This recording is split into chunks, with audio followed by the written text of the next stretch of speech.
இந்த ஏரியா பேர் வந்து பொருந்தல் சொல்லி பேர். சங்காலத்தில் வந்து பொருந்தல். அதுக்கு அடுத்து வந்து பார்த்தோம்னா தேவேந்திர வல்லபுரம்ன்ற வந்திருக்கு. சித்தர் நத்தம்ன்ற பேர் வந்து நாயக்கர் காலத்தில் சித்தர்கள் நத்தம் பேர் வந்து வந்திருக்கு. இந்த சித்தர்கள் நத்தம். ஆமாம், இப்போ வந்து சித்தர்கள் நத்தம். இந்த கல்வெட்டிலே பார்த்தோம் சொன்னால் தேவேந்திர வல்லபுரத்து அந்த சோழகுலத்தாங்க பெருவழின்றே போட்டு வந்திருக்கும். இந்த கல்வெட்டில் கருத்து அந்த பெருவழி சொல்லியிருக்காங்க.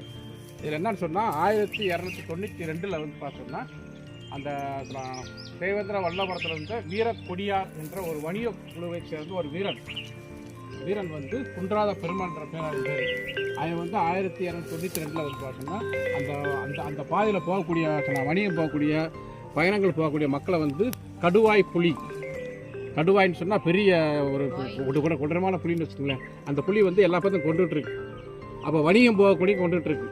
அப்போ என்ன செய்கிறாங்கன்னு சொன்னால் அந்த வீரக்கொடியார்ன்ற அந்த வணிக குழுவில் இருக்கக்கூடியவே வந்து அந்த புலியை கொண்டுட்டு அவனு இறந்துடுறான். அதனால பார்த்த சொன்னால் அவன் நினைவாக வந்து இந்த நடுகள் வச்சுருக்காங்கன்னு சொல்லி அந்த கல்வெட்டு செய்தியப்போ அந்த கல்வெட்டு வெட்டியிருக்காங்க அதில். சரிங்களா? இங்கிட்டு கொஞ்சம் அங்கிட்டு கொஞ்சம் இருக்குது, இங்கிட்டு கொஞ்சம் அங்கிட்டு கொஞ்சம். இது வந்து 13ஆம் நூற்றாண்டு. ஆமாம், 13ஆம் நூற்றாண்டு. நாங்கள் இந்த நடுகளில் பார்க்க போகிற வழி முழுக்கவே நிறைய உடைந்த ஓடுகள் இருந்துச்சு. இந்த ஓடுகள் எல்லாமே பல ஆண்டுகளுக்கு முன்பாக, கிட்டத்தட்ட 5000-10,000 ஆண்டுகளுக்கு முன்பாக நம்ம முன்னோர்கள் பயன்படுத்தினது அப்படின்னு எங்களுக்கு இந்த தொல்மரபு நடைப்பயணத்துக்கு கூட்டு போன தொல்பொருள் ஆய்வாளர்கள் மாணிக்கராஜா தோழர் அவர்களும் செல்வம் தோழர் அவர்களும் சொன்னாங்க.